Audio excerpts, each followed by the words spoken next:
Hello Capricorn, Sun, Moon, Rising, and Venus signs. Kamusta kayo? Sana po'y nasa mabuti kayong kalagayan. Welcome back po sa Star Tarot. At kung bago kayo dito, welcome din po kayo. Please subscribe, like, share my videos, and leave me a comment kung naka-resonate po kayo. Thank you. So Capricorn, don't let your past hold you back. Okay? Huwag mong hayaan no, na yung inyong nakaraan, yun yung maging ano sa'yo. Yun yung maging dahilan para kayo ay hindi pa umasenso, hindi pa mag-progress, diba? Huwag mong hayaan na yung past mo ay yun pa yung humila sa'yo pababa or pabalik, diba? Kaya maaari 'no na kailangan din ninyo na pag-isipan pa o pag-isipan na, 'di ba, ang pagmo-move on kasi maaari na hindi pa kayo totally nakaka-move on from kung ano man yung, sitwasyon ninyo sa ngayon, 'di ba? So yun, um, think about it, 'di ba? Kasi kung negative na ang epekto sa'yo ng kung ano man ang nangyari sa inyo in the past, maybe it's about time na to consider, 'di ba, na mag-move on na kayo sa buhay. As in totally, baguhin mo na yung ano mo, pakiramdam mo, 'di ba? So what else? We have what do you need to release? Ayan. So this is an important question no na kailangan mong itanong sa sarili mo. And that is definitely related to this. 'Di ba? Siguradong sigurado na yan ay related dito sa iyong nakaraan. 'Di ba? So, for sure, 'di ba? Isa 'yon, isa ito, yung past mo, ano man yung bumabagabag pa sa'yo na related sa inyong nakaraan could be something na kailangan mo nang i-let go, sa ngayon, 'di ba? So, it's time for you to release, 'di ba, your past. At kung ano pa, 'no, pag-isipan ninyong mabuti, examinin ninyo yung sarili mo, ano pa yung whatever it is pa na that is standing between you and your success, 'di ba? Tanggalin mo na din 'yon. Whatever it is that is standing between you and your happiness, tanggalin mo na rin 'yon. Or something else pa, no? So maybe this is the perfect time for you na mag-contemplate ka, 'di ba? Mag-reflect ka at tignan mo sa sarili mo, kausapin mo ang sarili mo, 'di ba? Ano pa ang kailangan mong i-let go para na tuluyan ka ng, maging masaya, tuluyan ka ng umasenso, tuluyan ka ng mag-progress. So what else? We have you're very close to achieving your goal. So congrats kasi po puwedeng abot kamay mo na ang tagumpay, 'no?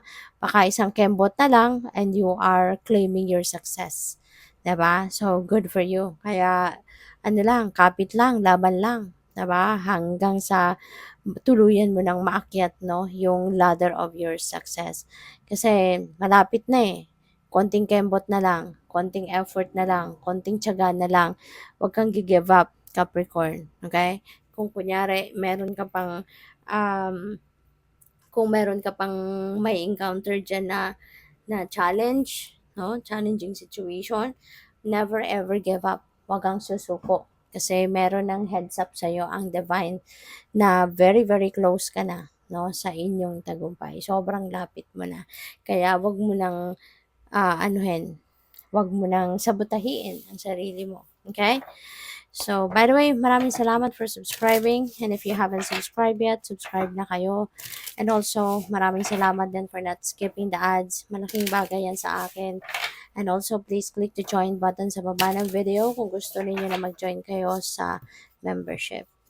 Salamat. So, we have resurrection. Ayan, you're about to resurrect. Diba? So, this is nice.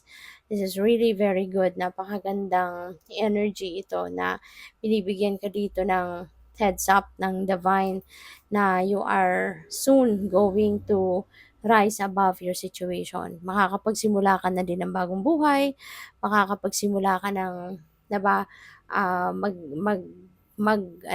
mag-prosper at mag-progress sa buhay. So, good for you, 'di ba? So, what else? We have life blood. Life blood. Parang nakikita ko dito talaga tubig, 'di ba?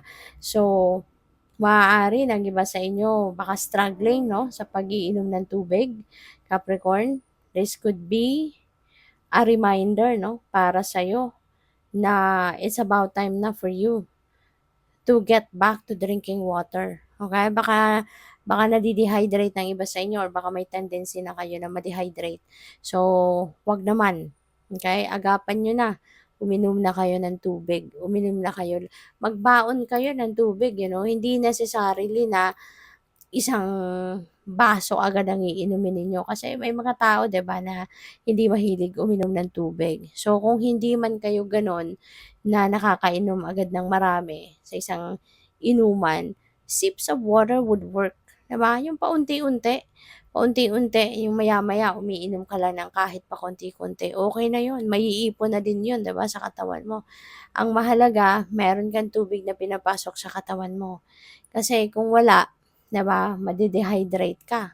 At, ang iba naman meron din akong mga, ah, nababalitaan na hindi umiinom talaga ng tubig. Instead, ang iniinom nila soft drinks, 'di ba? Mas nakakatakot din 'yun, ano, kasi sugar 'yun, eh, 'di ba? Ang daming sugar, ang daming mga fake sugar sa mga soft drinks at sa mga iba pang inumin na hindi healthy. So, as much as possible, matutunan sana ninyo na uminom kayo ng kahit pa konti-konti ng tubig, plain water, 'di ba? Or kung pwede naman magsimula kayo sa flavored water, 'di ba? You can put mga sliced oranges, sliced lemon sa tubig para magkalasa. Kasi baka hindi komportable ang iba sa inyo na umiinom ng plain water kasi walang kalasa-lasa, 'di ba? Then i-improvise ninyo yung iinumin ninyo, lagyan ninyo ng something, no, prutas or cucumber, 'di ba? Na makakapagpabago ng taste ng tubig na maging maengganyo kayo na inumin ito, okey? Kasi importanteng-importante ang tubig sa katawan, alright? So, what else? We have home, ayan. So, feeling ko dito ang iba sa inyo, maybe you are missing home, 'no? Maaaring kayo ay nagtatrabaho sa malayong lugar, nagtatrabaho kayo abroad, at malayo kayo sa home na tinatawag ninyo. Malayo kayo sa inyong tahanan, 'di ba, na kasama yung mahal ninyo sa buhay, malayo kayo sa mga mahal ninyo sa buhay, malayo kayo sa comfort of your home. Kaya feeling ko dito meron ditong magta-travel, 'no? You're going to visit home. Baka kayo ay uuwi sa pamilya ninyo, uwi kayo sa bahay ninyo, 'di ba? At, 'yun para mapawi ang inyong pangungulila. So, yeah, there is travel happening for some of you. We have detachment. Ang iba sa inyo dito siguro you are choosing to detach muna, 'no, o for temporarily sa mundong ginagalawan ninyo. Baka gusto lang ninyo na magpahinga, gusto lang ninyo na mag-solitude.